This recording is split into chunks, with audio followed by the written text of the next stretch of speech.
All right, welcome to Brews and Boxing. You know who I am. The Yankees are up 2-0 on the Toronto Blue Jays, and Frank Vogel is out as the Lakers head coach. All that aside, we got a lot to get into today. Say hi to James. James, what's up, dog? What's up, Filthy Rich? Excited to get to the show. We had a lot of fights last week, so really looking forward to breaking some of this down with you guys. All right, Marvelous Maddie, what you got for us? Well, I got, just so you know, that Byron Buxton is the home run leader at this present time in the league. Just know he's the best when healthy. Bang.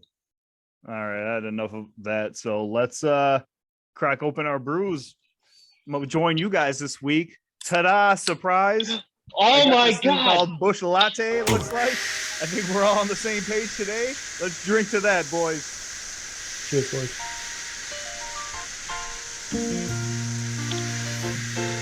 Oh, my water diet is working well. That's right. Water. That makes me so happy that you just said that. Blah blah blah. Let's move on with the show. All right, time for some brews and news. A lot to get into today. Our first story: Alexander Usyk has lost 22 pounds on his upcoming fight with Anthony Joshua. Looks like that the Joshua fight is signed for July 23rd in Dubai. If I'm wrong, correct me. But James, what are your thoughts on Usyk dropping 22 pounds for this fight coming up this summer?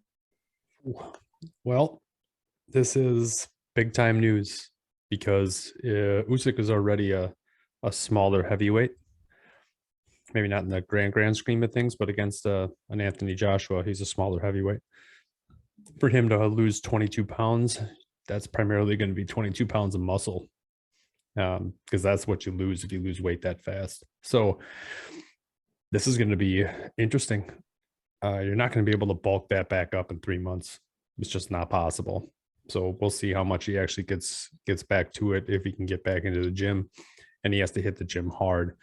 And obviously, he's just not going to dope, but there will probably be VADA testing like nobody's business because he is Ukraine, So this is bad. If this is true, this is not good for a rematch. This definitely tilts the scales in the favor of Anthony Joshua, big time. Probably too much to overcome, if I'm being honest. So I hear what you're saying. Matt, anything you want to add? Marvelous Matt. I'm hoping that Anthony Joshua is a man of just, we've always known Anthony Joshua. He seems like a very nice guy. Maybe he gives, we do an extension of some sort, because he knows that Usyk is going through something for his people right now, and give him an extension to get right. Because does he really want to fight a guy that is not at his best? That's not what a champion is. And Anthony Joshua still to this day is a champion. He wants to fight the best, not a guy that's depleted. He's been over there. He doesn't have a nutritionist. He's out there eating MREs, and he's not, training and stuff like that. So I'm hoping that they extend this fight a little bit and let Usyk come back and train the proper way, and have a dietitian and have him correct for this fight, because the first fight was amazing. The second fight could be amazing. We don't want to see a guy depleted. And then, does Joshua really want a guy that there's questions about, because he was over there fighting for his country, and he wasn't training, and he didn't have the proper diet? Does he want that on his resume? I don't think he does. He wants the best, and I'm really hoping there's an extension to that. Yeah, I mean, I hear you both. I'm a little worried with Usyk. Losing 22 pounds is no joke, and trying to gain that all back is going to be a mess. I don't know if it's an advantage or a disadvantage. So at the end of the day, if you've got the skills, you can beat the bigger guy, or I wouldn't say better guy, but Usyk is the better guy. I don't think those skills just go away. The weight goes away, but the skills just don't diminish. I think he'll have the in-ring awareness and presence right away. On Joshua's side, this is what I worry about for him. He's in a lose-lose situation. He's in a lose-lose-lose situation. For one, if you lose to Usyk, you're losing to a guy who's coming off of a war, who's 22 pounds underweight. If he beats you, you look bad. I don't know how to put it. You just look bad. The other thing is if you beat Usyk, it's still not a win because you're beating a guy who was just at war. And how do you make yourself look good? The entire world seems to be rooting for Ukraine in this war, and you're going to go out there. You're not representing Russia, but boy, you're definitely anti-Ukraine, and that is not a good look. So there's two ways you lose in this fight. There's a third way. It slips my mind, but I don't know if this fight should even take place. Joshua should be fighting someone else. Usyk should just fight someone else. I don't know what they're gonna do, but anything else before we move on? James, you got something, or should I throw it to the marvelous one? I do have something. I'm gonna take it because you talked to me first. Yeah, sorry, buddy. Yeah, right. well, Usyk is already training out in Poland, so that is, I mean, he is doing that. But you make a good point. Where if Joshua does have any sort of semblance, he would postpone this fight to allow him to get back to it. But I mean, the only thing I have to say is if the fight does go on, even if you do lose this much weight, and he is the better boxer, he's the more skilled boxer, and he has that, he needs to have enough power to check Joshua, because if Joshua doesn't care about your power, he will walk right through you, and that's dangerous for Usyk. So even if he is the more skilled boxer, I think that's something that's pretty big. Yeah, I hear you there. Marvelous, what you got? James stole a lot of that. No, like the only way, like you said, the three ways that Joshua loses, and you didn't cover the last one, taking that fight on time. He only loses by taking that and going, yeah, I'll take it. So that's the third way. Gotcha. All right. Yeah, I don't got him either. I'll drink to that in a little bit. But first, Adrian Broner's making headlines again. Looks like Showtime wants to revive his career and give him a big old fight sometime soon on Showtime. So just a general question for both of you. Who would you like to see Adrian Broner step in the ring with? Matt, we'll start with you. Well, I got one. Well, first off, I really don't know what Adrian Broner's weight is at right now, because he likes to get big when he's not fighting. So I really don't know where he's at, but if he actually got something thrown out at him and he could make weight, I want one fight right now, and it's against Keith Thurman. Bang, bang, let's do it. Keith Thurman's your answer. Great answer, sure. You're damn right. No, boy. James, you want to see Adrian Broner in the ring with someone? Pick him out. Who you got? God damn it. So I also had one name, and I wish I would have gone first, because my number one pick would have been Keith Thurman. Yes, that 100% one time versus the problem. Definitely would have been at 147. And it would have been a one-time problem. Well, we'll see what happens. Well, maybe we'll see what happens, but that would have been the guy that I would have said. Otherwise, if I don't keep Thurman in the mix, if Broner's trying to do something to get his name out there, oh man, I don't know. He could fight an up and comer like a Boots, like a Conor Benn or a Stanionis, but I just don't see any benefit for Broner in those cases. I think him against Thurman at least gets him some money, and then it's going to show which ones, who's here to stay and who's here to play. Yeah. Well, Adrian Broner can't make weight, and he has been inactive for over a year now. And when I think of guys who have kind of been inactive for over a year and I haven't seen them fight, is someone like Danny Garcia, who supposedly moved up to 154, but I don't see him active at all. He moved up to 154 like a year or so ago. We haven't been able to rank him at 154 because we haven't seen him in the ring at 154. And we don't rank him at 147 because he's already declared he's moved out of that weight class. Since Adrian Broner doesn't really have a weight class, and it doesn't seem like Danny Garcia does either, let's just put them two in the ring together, figure out a weight. I'm sure they can come to some sort of agreement. Keith Thurman's probably a good answer too, but Keith will make weight. Adrian's going to do his own thing. Adrian's going to do what Adrian does. We're probably not going to talk about this, but Floyd Mayweather's making headlines. There was a while back, Adrian Broner beat a Floyd Mayweather guy. And after the fight, he called out Mayweather, said, I came from cornflakes and water. Floyd's got to see me. And if Adrian is in all the debt he is in, and him and Floyd are boys, Floyd needs to cut that check to Adrian, because that would sell. That would sell a lot. Adrian can do all the talking to sell that fight himself. Matt, I saw your hand up. So, James, you got anything you want to add? I just want to say, who's going to steal Floyd's hat? Oh, all right. Marvelous Matt, what do you want to add? One name that kind of threw out to me like out of nowhere. Maybe if Broner actually does come back and he needs a little fight and actually, make something happen for another guy, maybe Barrios. I suppose. I think, yeah.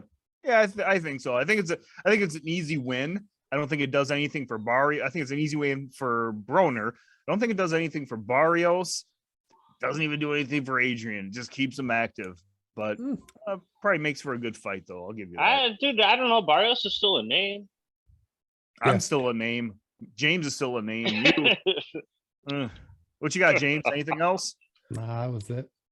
All right, let's wrap this up. So that's it for Brews and News. A lot more to get into. Stay tuned. All right, brews and reviews time. 4 big fights happened over this past weekend. We're going to do our best to break them all down and maybe show the future of what's to come for each individual, win or lose. Let's start with Michaela Mayer defeated Jennifer Hahn this past weekend on the ESPN Plus card. James, why don't you break down that fight for us? Yeah, so we're going to lead off with a women's fight. Every chance I get, I watch Michaela Mayer because I think she is a fantastic women's boxer. And she had a good test against Jennifer Hahn today during this fight, not today. But Hahn is quick. She's not like Hamadouche, where it was just go in and hammer throw as much as you possibly can until somebody wins. Hahn is definitely more agile, right? But either way, Michaela Mayer came in and did exactly what she normally does. Popped a lot of combinations, hit Hahn with some really good shots, did some really good feints. It felt like she broke her nose like 3 different times during that fight. Hahn became a bloody mess at the end. But to her credit, the corner didn't throw in the towel. She went the whole distance. Granted, 2-minute rounds might have been different than 3-minute rounds, but Michaela Mayer is the real deal, man. She is here. She is a top dog in whatever she fights and whatever fight she's in. And I cannot wait to see what's next, but she dominated Jennifer Hahn. And I can't wait to see what's next.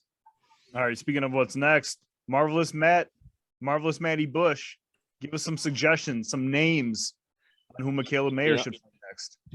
All right. So as far as names goes, Michaela Mayer dominated, as James said. I want to see her against the best, in my opinion, and that will be whoever wins Serrano versus Katie Taylor. And I know they're very close in weight, so whoever wins out of that fight, and Serrano has fluctuated, Katie Taylor in the Olympics has fluctuated, so that fight is very feasible.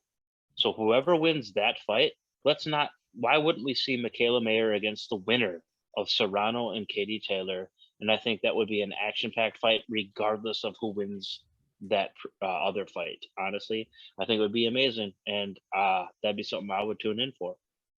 Yeah, usually at this point, we say what's next for the person who was unsuccessful in that outing. This example, Jennifer Hahn. We're not going to cover Jennifer Hahn. I'm just going to throw a couple names out there for Michaela Mayer as well.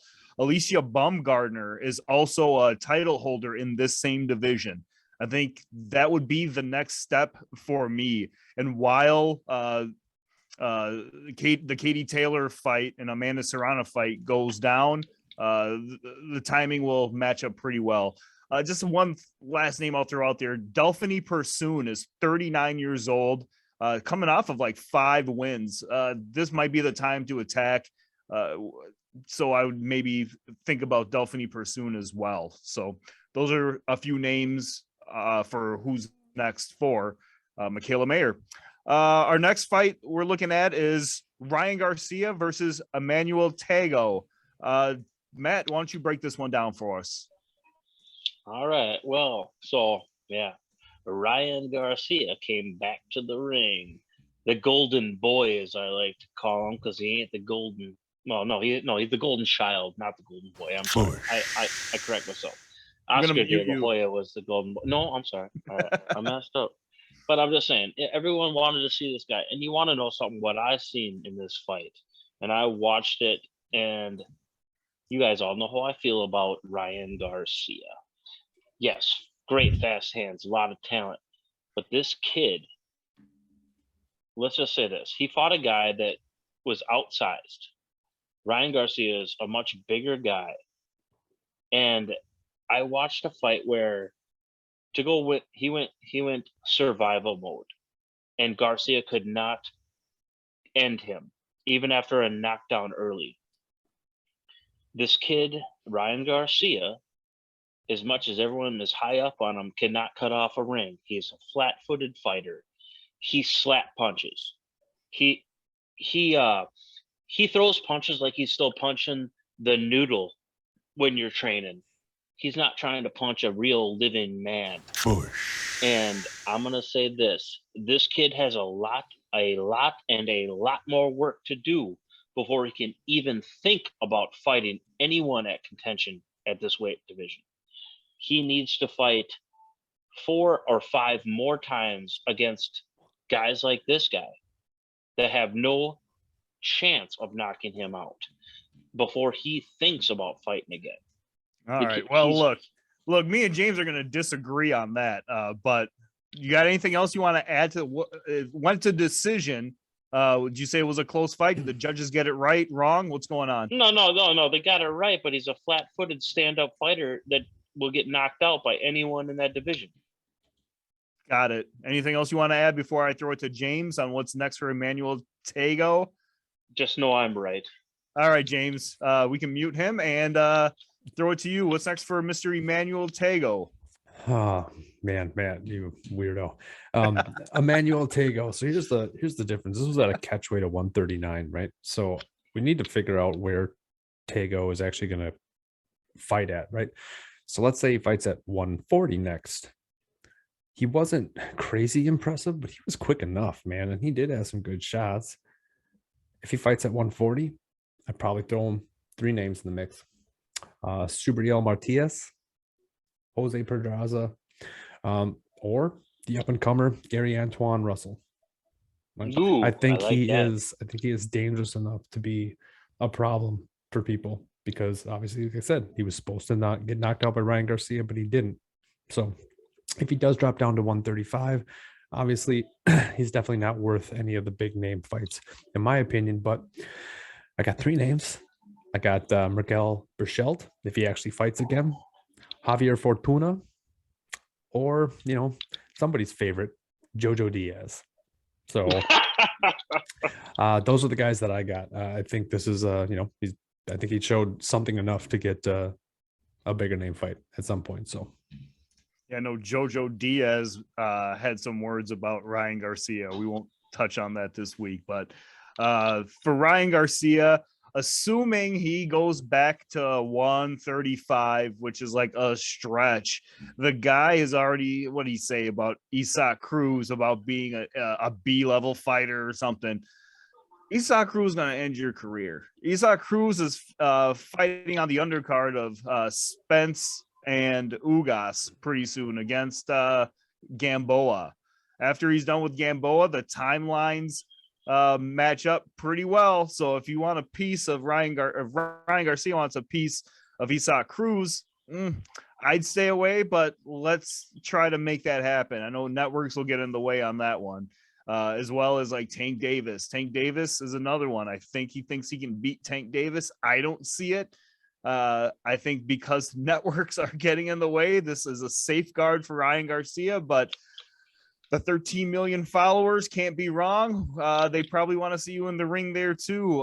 The most easy fight to probably make here, maybe I'm wrong, so it looks like Devin Haney just signed a deal with Top Rank for some reason for a 2-fight deal to make sure he gets that fight against Kambosos. So those are a couple names for you there.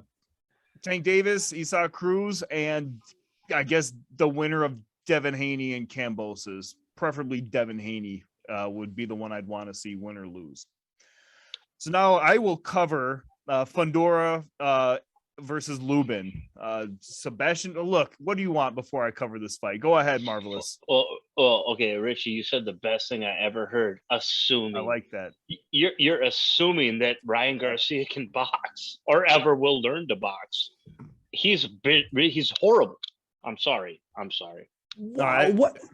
This isn't Canelo talking to Demetrius Andrade, man. This is the horrible fighter. This isn't happening like that. Garcia is not a bad boxer, man. Are you kidding me? Yes, he is. Rewatch that fight. Look, he hasn't fought in forever. It's ring rust. I think consider that ring rust. Plus, he has all those extra tattoos. That puts a lot of weight on a human being having all those extra tattoos, man. So you got to give him some credit. He punches hard. He took a shot. He got dropped. He came back.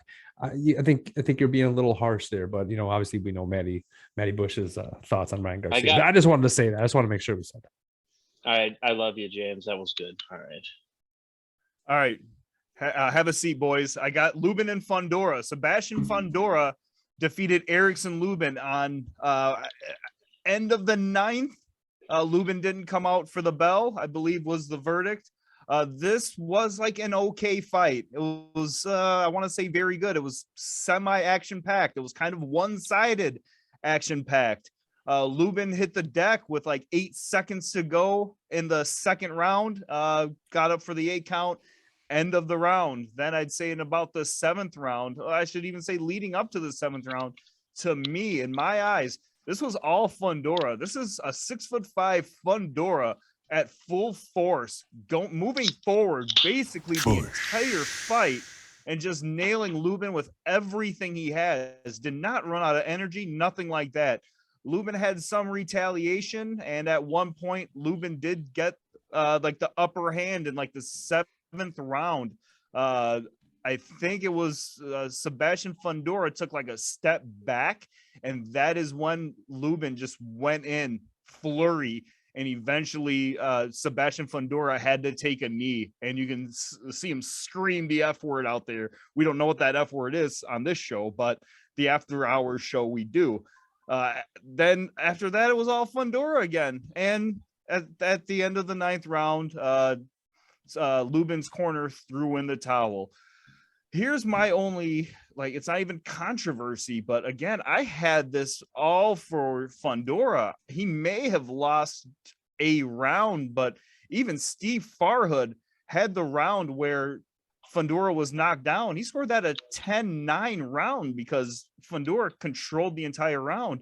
But at the end of this fight, Lubin was ahead on all 3 judges' scorecards, including Steve Farhood's scorecard. I didn't see it that way. I don't see how Lubin can take the next step ahead, but I can see Sebastian Fundora moving up in the ratings. So I don't know where that is. I don't know what to do with either one of these guys. So I'm going to throw it both to you. James, I'm going to start with you. I don't have my notes here, but James, I'm going to start with you. What's next for whoever I'm supposed to throw? I lost my notes here, bro. Oh, the hammer, buddy. I'm doing the hammer. So look, maybe after all this, I'll touch base on some of the stuff because I did want to say some of this stuff. But Lubin did lose. He looked. I don't think he looked bad in that fight. Obviously, you just touched on the scorecards, the whole 9 yards, right? But what's next for Lubin? I don't think this is the end for him by any means. Fundora didn't look that great against Sergio Garcia beforehand, and I'm surprised Fundora did what he did. Now, with that being said, Erickson Lubin, I got 3 names, right, at 154. He's now a guy that's going to be a name on a resume, which is unfortunate. He can still jump back up because he only has those 2 losses, one to Jermell and one to Fundora. However, Tim Tszyu, undefeated, needs to come up, needs to make a bigger name. The Hammer's a bigger name. Tony Harrison, who just defeated Sergio Garcia. I think it was Garcia. Yeah. He needs to come up, get his name back in the mix. And then a guy we haven't talked about in a hot minute, I think Matt brought him up a little bit ago, but Swift Jared Hurd, man, he's kind of nowhere either. Him and Lubin, that might be a good fight too. So I think those are the biggest the three fights for what's next for Lubin, in my opinion. I like it. I like it too. There's a name I'm thinking of right now, but Matty Bush, Marvelous Matt. Give me some names on who is next for Sebastian, the Towering Inferno, Fundora.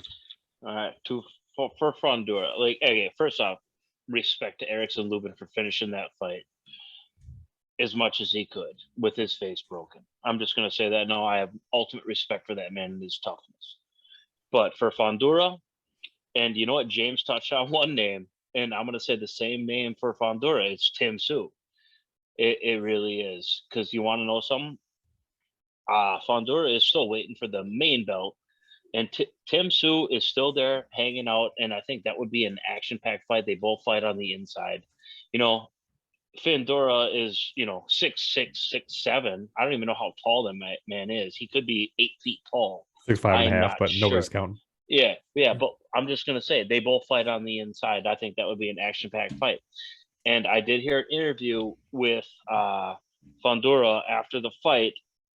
I don't mind the winner between Jermell Charlo and Castaño. I don't mind that as the next fight. And then I do have one more fight, the interloper fight. And I know this man is young and maybe he's not ready for this yet, but maybe Xander Zayas. Ooh. Another fight where the networks will get in the way. Ooh.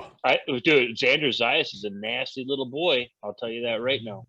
I don't think he's ready for the Tower Inferno. No, I don't know. He's a body shot artist. But come a few years from now, that might be the story where the dust settles. Do you like that name up in there, don't you? I like that name. I don't know if I like the name. I don't know if I like you, but I'll I like Xander Zayas, but I think it's too early. Yeah. Probably. I always pair up guys. We're talking about coming off of a win. I look for guys who have also came off wins. I mean, that's what I did with Pursoon and Michaela Mayer. I also like pairing up guys who come off losses, and Terrell Gausha just lost to Tim Tszyu. So Lubin, I think Terrell Gausha is willing to fight all his losses came off of big names, but I think that would be a good name to. What you got? Lubin's already fought Gausha.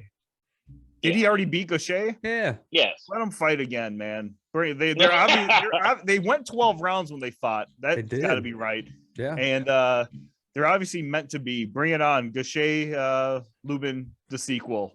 It's just can I ask? You don't think Fundora is ready for a Jermell or a Castaño?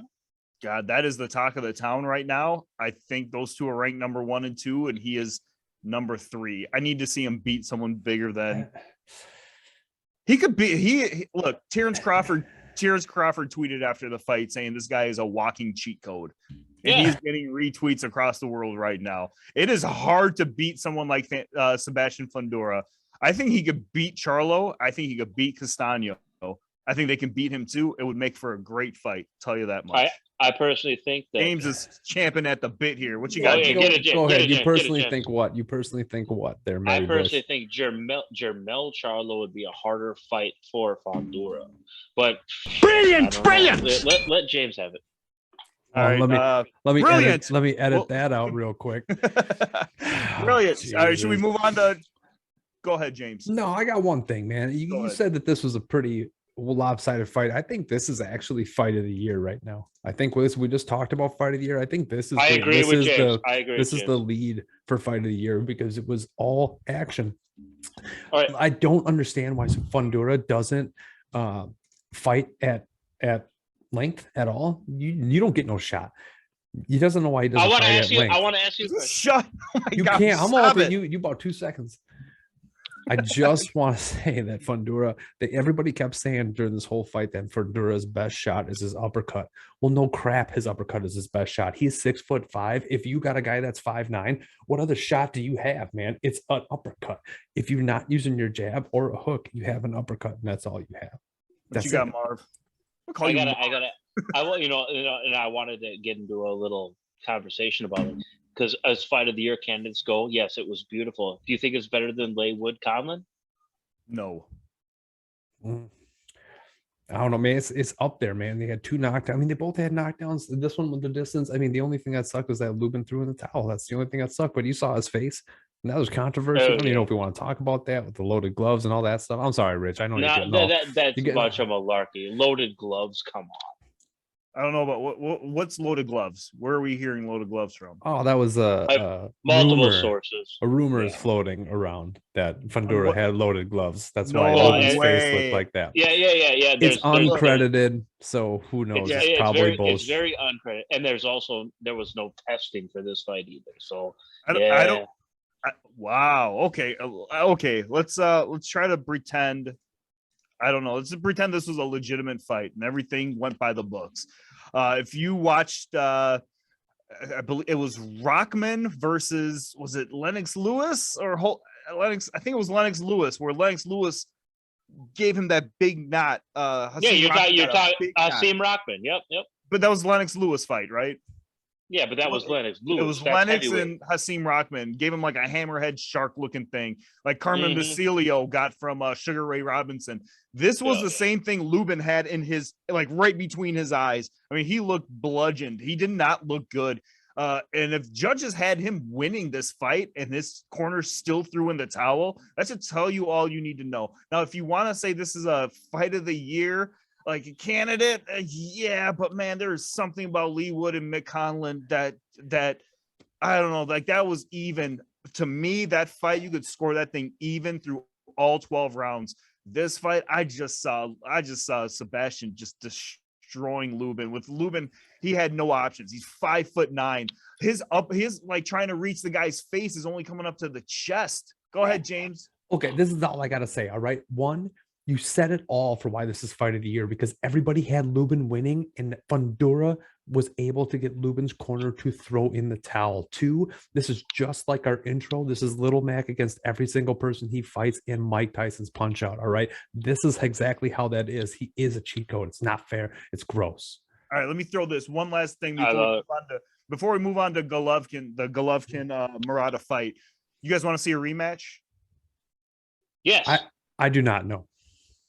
Well, first off, Lubin needs some time to heal. All right. Second off, no. All right. I don't either, but maybe down the line, but not an immediate rematch. Now let's move on to Golovkin and Ryota Murata, who got me up at 6 a.m. James was up at 6 a.m. Matty Bush was sound asleep like a little baby. I still watched it. Raider Live is pretending he's gonna watch it. James, I'm gonna call you. Raider Live sweeping like a widow baby. So me and James were up bright and early, getting the day started. The day's almost over at 6 a.m. James, break down this fight for us. All right, yeah, I did. I woke up. I watched this fight. There was no way I was not watching this fight in real time. If I would have woke up and found out later what the outcome is, it would have taken away from me being able to see Triple G in action for the first time in so long. And guess what? He looked beefy, right? I'm gonna tell you, he looked like a brick house. All right, Triple G looked cut. I didn't think he was that. He looked 40 years old for having his 40th birthday, like the day before. Man, he's looking pretty good at 40. Now, he came out slow. And I knew I didn't think he was going to come out slow, but that's just what he does, right? He comes out slow. He came out a little slower than I thought, just being in the first 2 or 3 rounds. He came out flat. It didn't seem like he was really, I don't know. He didn't seem like the Triple G of old, right? And obviously he's never going to be the Triple G of old because he's not with Abel Sanchez. But eventually he started landing some good shots, and the shots he was landing were coming across the guard. He was doing his excellent jab. Then he was stopping Murata. When Murata was trying to punch in, he would just pop a jab and it would stop him in his tracks. And he was punching around the guard through the middle rounds of the fight. And he started to take control of the fight. And there was a couple of times where Murata came in and hit him really well. I mean, Murata was destroying Triple G's body like nobody's business, to the point where you could see him visually going, and it was not good. His left side was not okay. So Murata was hitting him with that right. but he kept moving to the left, which was kind of weird. Maybe Matt will touch on that later. But either way, eventually Triple G just took over.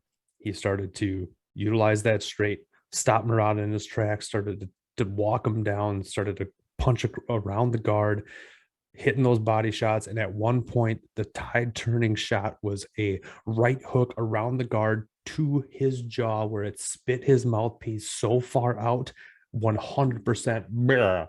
After that, Murata was done. I believe it came out to the 9th round. Triple G had, I don't remember if it was a left or a right hook, but hit Murata so hard that it looked like he was out standing up. And at that point, the fight was called. You saw him throwing the towel almost immediately at that point. And Triple G did what Triple G does. He looked fantastic after that point, but he definitely still looked rusty. But man, Triple G, winner, 9th KO. Just like we called it. Matty Bush, what's next for Triple G? Outside of Canelo, we know the Canelo fight's already signed up, good to go this September. But if let's just say something happens to Canelo, let's say there's a COVID-19 or an injury or something, who would you like to see Golovkin go up against next? Well, like I had a couple guys lined up, but they moved up to 168. Like Jermal, like he moved up. The big thing is the Canelo trilogy, but I honestly sometimes I think that Canelo ain't going to come back down to 160 and it's going to be a catchweight otherwise. I have this feeling, and this is me speculating. Jermell Charlo is going to beat Brian Castano and move up to 160. That will be the next fight. It'll be Triple G, Jermell, the little brother, the smaller brother, and it will be Triple G's finale out and be like, I just beat up your brother. That's it. So, okay, that's it. So you think after that Castano fight, I think Jermell, whoever loses that fight, well, first off, they don't want nothing to do with Fundora. All right, so one of them's going to move up. Fundora don't want no Triple G, dude. Get out of here. No, I'm saying, Jermell's going to win. I'm already calling that. Jermell's going to win. No, Jermell's going to win. He's going to move up to 160 because he's already too big for that weight as it is. Okay. That will be Triple G's last fight. Okay. All right. I won't even entertain Castano right now. I will accept the responsibility on what's next for Murata. So one of the first names, like just like you said, we have like 168. So I don't know what's going on with Andrade, but they're both on DAZN. This fight should be able to be made quite easily. If you're coming off a loss, that's usually when people want to go in for the kill. So Andrade, here's your opportunity. Go out there, fight Murata, fight him. This dude's a star in Japan. I don't think he's ever going to leave Japan, so you'll have to go over there to fight him, but he is a star. What you got, James? There's two things. One, Andrade's fighting Zach Parker in the UK. Whatever. Another UK James guy is probably going to wipe him up. James is right. I know I'm right. James is right. The other thing that you just said is that when I forgot about this in the walk-in, that they said Ryota Murata is the biggest name in Japanese boxing. Yep. That is such BS. You want to know why that's BS? Because Inoue is the biggest name in Japanese boxing. Murata might be an Olympic champion and all this sort of stuff, but there is absolutely no way that Naoya Inoue is not the top dog, the biggest draw in boxing in that sport for Japan. 100%. It is Inoue. 100%. I don't know, man. I don't think you can make this up. Inoue's fighting in the United States these days. Murata's not leaving Japan. I've watched Murata when Murata fighting Hassan Nadam back in April of 2018. The dude is still fighting in Japan. He's not leaving in Japan. They love him there. The heavier weights tend to get favoritism from the crowd. I don't know who the American featherweights are here, but even the American heavyweights are gonna be the more popular fighters. I don't think Japan has a heavyweight, but I don't know if Murata. I mean, maybe it's in a way. Inoue's been on the cover of Ring Magazine twice. I don't think any other Japanese fighters ever made the cover. Anyways, I don't know when that Andrade fight is, but when is the Andrade fight, James? You got your tips? Oh, I might have it. Because if it's soon, 521, baby. So it's about a month. The schedule's kind of still aligned. Go ahead, Murata and Andrade. I want to see it. I want to see Andrade against somebody legit. Murata's still a legit opponent. I'm gonna tell you something right now, Murata. No, you're not. All right. Murata beats him. All right. I want to see Munguia get in the ring again. I think Munguia and Murata, that would show. I don't know if Munguia is still at 154, but if he is at 160, this makes for a really good fight too. Two guys that are coming forward and willing to throw down. Will you chop your arm off, man? Chris Eubank, I don't know what he's doing these days. I don't know if he's at 160, 168. I don't know what's going on. I think he'll lose his pen on the way to Japan, but I'd like to see Chris Eubank get in the ring with someone like Murata. And last and certainly not least, coming off a big win against Mosley Jr., coming off a loss to Mosley Jr., Gabe Rosado. Gabe Rosado is willing to fight anyone. I think that would also make for. Gabe needs to retire. All right, knock it off. Any comments before we move on? Anything we want to add on anything we talked about? Your hand's not working. You had your hand up like 4 times. All of a sudden, if you want to add something, my hand doesn't work. I'm out of here. All right. Well, you know what? We're going to wrap this one up. Hold your peace, man. You ready to move on? All right. We're moving on. Let's go on to more of the show. All right. Time for some brews and previews here. Big Showtime pay-per-view fight at Jerry's World AT&T Stadium between Errol Spence Jr. and your Dennis Ugas. We're going to have these guys break down the keys to victory for each fighter and go on to move on to our predictions. James, tell me what Ugas, your Dennis Ugas, has to do to defeat Errol Spence Jr. Well, so we haven't seen Errol Spence fight in a hot minute, right? And we need to take that into account because that's kind of important in a fight like this.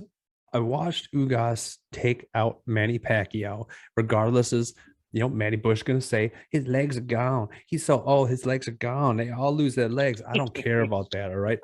Manny Pacquiao was literally this far away from Ugas from having that fight be 100% different, and it wasn't the case. And Ugas had a game plan, came in with that game plan, and he stuck to that game plan, and he did not flinch. He did not move. He was just outside and allowed him to close Manny Pacquiao's face to the point where I don't even remember his wife's name, but had to feed him food, right? And both of those guys looked destroyed after that stuff. So I think the keys to victory for Ugas, what he needs to do is he needs to execute a similar game plan. Okay. He hasn't fought in about a year. Oh, wait, that's not right. Errol Spence hasn't fought in like 2 years.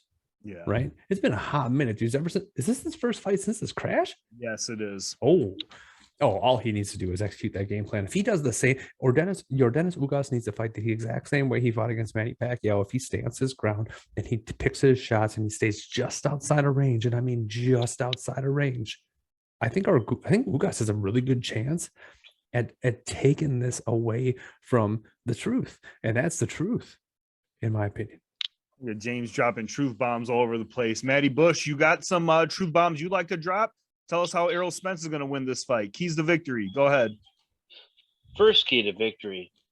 How does Errol Spence's face hold up after his accident? Because he has screws everywhere holding in teeth. He's got a bad eye. And we know notoriously in boxing, when you got a bad eye that's been surgically repaired, look at Antonio Margarito. There is an issue when you start taking shots on that eye. Kell Brook. There's going to be. Yeah, Kell Brooks won, but that was a different kind of eye situation. That was an orbital bone situation. Kell Brooks is completely different. He could take a jab to that eye, and things could go awry. Oh, that kind of was kind of a rhyme. But Get out of here, Joe Joyce. I'm not right. I'm not MC writing Matty nursery Bush rhymes over here on the mic. Yeah. What's up? Yeah, I'm not writing nursery rhymes today. All right, I can another day. But I'm just going to say, I'm going to say this.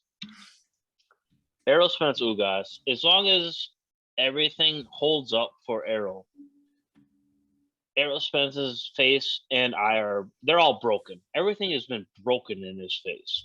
There's screws, there's everything. So every So little that's shot how could- Errol Spence is going to win. He's going to have a broken face. How does he No. beat your Dennis Ugas? How If you are does he his win? trainer, if you are Oh, I'm Errol sorry. Spence's trainer, what do you say to him to defeat Ugas? He sticks with a stiff jab and he works the body, obviously, and that's his MO. Errol Spence is one of the best body punchers that has ever been around at this weight division. Look at all of his old fights. He's a great. He has a stiff jab right down the solar plexus, and he can rip hooks to the body.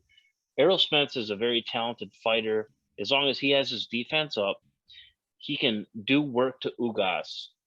I'm not saying it's going to be easy because Ugas is a Cuban national champion. I'm going to say this right now. I'm not. No, you're not saying none of predicting that. anything. You're just telling All keys right. to victory, bruh. All Yeah, right, I'm well, keys to victory. Oh, you got your fight like you chance. You said body shots and something. you fight like you did. Hey, just remember, Errol Spence, while still kind of messed up, and he wasn't even healthy when he fought Danny Garcia, put Danny Garcia to shame, and no one has ever put Danny Garcia to shame like he did. Hey, go back and watch that fight. No one's ever had made it Danny 6-6. Garcia look that bad. Well, Richie, you obviously don't know. Brilliant! So, Brilliant. Danny right, well, Garcia lost to Keith Thurman, bro. let's just say keys to victory: body shots and a strong jab. Boom. All right, so let me comment on both you guys. I don't know if the game plan Ugas had against Pacquiao is going to work against Errol Spence, but I also think that's what he's going to try to do. He's going to try to stay in that straight line in the middle of the ring, cut off the ring when he needs to. And if it is working for the first few rounds, I can see him moving on with that strategy the entire fight because it did work against Pacquiao. And if Errol Spence doesn't have a game plan other than what's Matty Bush saying? Marvelous Matt body shots, MC Matt body shots. I don't know.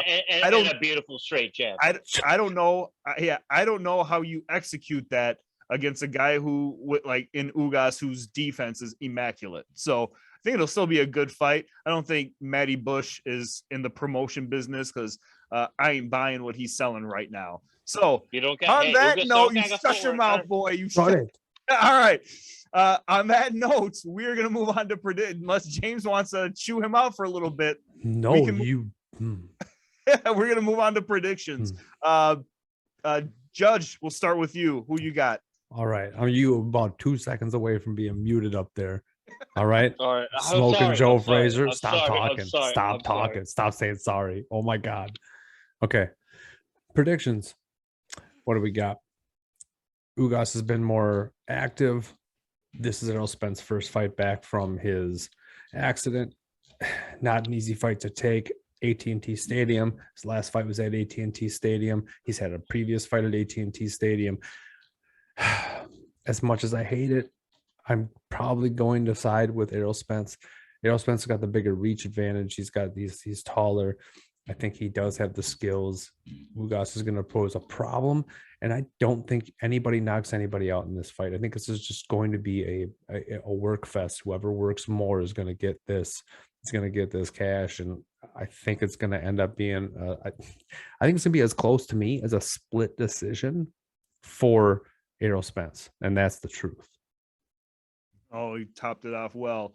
I liked it. MC Marvelous Matt. You got your name now.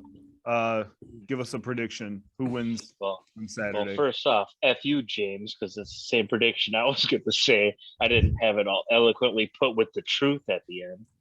But it will be Errol Spence split decision.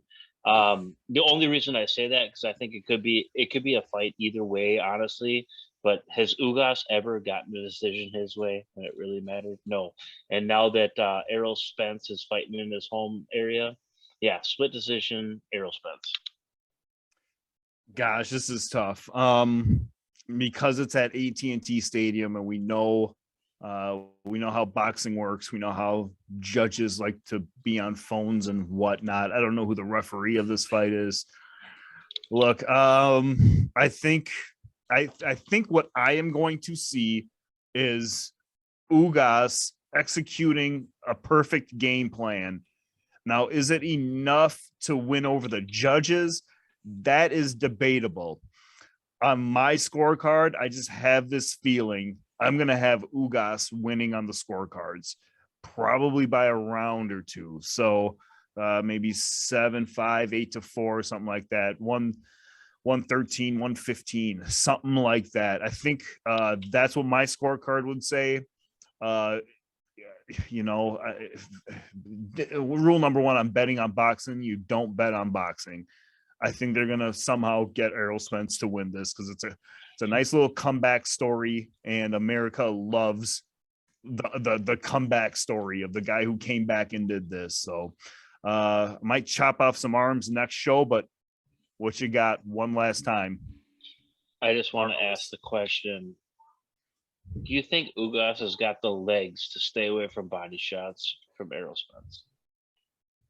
Yes. That's all I'm asking. Yes. I'm going to go with I don't. Do you guys remember that Ugas ain't a young man no more, right? Oh my God, he's Cuban. We don't know how old he is. All right, he's probably only 24 years old. All right, conspiracy. And Errol Spence is 32, so Ugas has it by 8 years, no problem. So like in boxing terms, Errol Spence is in his prime. Well, and Errol might be moving up to 154 too. He's been talking about moving to 154, so he may be just a smidge out of shape. I think he'll make the weight, but we've seen when guys make weight and go right to the buffet, it means they are drained and they are not ready to fight the next day. So we just don't know. There's so many question marks with Spence right now. But that doesn't take away from what I think and what I like to believe what we think is going to happen on Saturday night. Guys, anything else before we close out? Matt's going to just keep talking. Well, I'll get you one more word. If you got something else to say, get it in there now because we're about to close out. Okay, all right. I'm just super excited for the fight. Honestly, I'm super excited. Awesome. That's all we got. Let's cut it. Let's move on to the end of the show. All right, that about does it for us this week. Thanks for tuning in again. Want to give a shout out to Raider Live for letting me sit in his spot. Hopefully he'll be back next week. James, give him the links. If you are listening to us and you want to watch us, you go to YouTube.com/Brews and Boxing. If you want to listen to us instead of watching the show, you can go to any major podcast site and type in Brews and Boxing. We are on all of them. All the ones I don't even know anymore. All of them. Marvelous Matt, you got any words of wisdom this week? My words of wisdom is I got a new member to the family, and it's my fish Stuart. And he's a beautiful little man, and he's always hungry. Shout out to Stuart. Just like his daddy. All right. For Judge Jimmy James and Marvelous Matty Bush, I am Filthy Rich. Boys, let's have a drink to that. Catch you on the flip side. Cheers, boys.